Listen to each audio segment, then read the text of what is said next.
एकीकडे आज देशभरात लाडक्या गणपती बाप्पाला साश्रू नयनांनी निरोप दिला जातोय, तर दुसरीकडे पोलीस दलात कार्यरत असणारे पोलीस कर्मचारी ज्ञानेश्वर मोरे यांचा हृदयविकाराच्या झटक्याने मृत्यू झाल्याची धक्कादायक घटना घडली आहे। बातमी सविस्तर पाहूया। त्याआधी तुम्ही HPN मराठी न्यूज चॅनल पहिल्यांदाच पाहत असाल आणि अजूनही चॅनलला सबस्क्राइब केलं नसेल तर नक्की सबस्क्राइब करा, जेणेकरून आमचे अपडेट्स लवकरात लवकर तुमच्यापर्यंत पोहोचतील। तर ही घटना घडलेली आहे अहमदनगरमध्ये। काल दुपारी तोफखाना पोलीस स्टेशनच्या गणेश विसर्जन मिरवणुकीत त्यांनी डान्स केला होता। मिरवणूक संपून घरी जाताना त्यांना तीव्र हृदयविकाराचा झटका आल्याने त्यांचा मृत्यू झाला। यामुळे हळहळ व्यक्त केली जाते।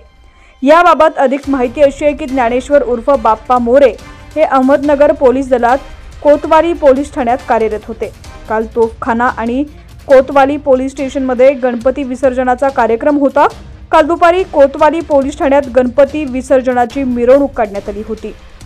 या मिरवणुकीत ज्ञानेश्वर मोरे यांनी मराठी चित्रपटाच्या गाण्यावर भन्नाट डान्स करत सर्वांची वाहवा मिळवली होती। गणपती विसर्जन मिरवणूक झाल्यानंतर ते आपल्या घरी गेले। घरी गेल्यावर ज्ञानेश्वर मोरे यांना हृदयविकाराचा तीव्र झटका आला आणि यातच त्यांचं निधन झालं। या घटनेमुळे जिल्हा पोलीस दलावर शोककळा पसरली आहे।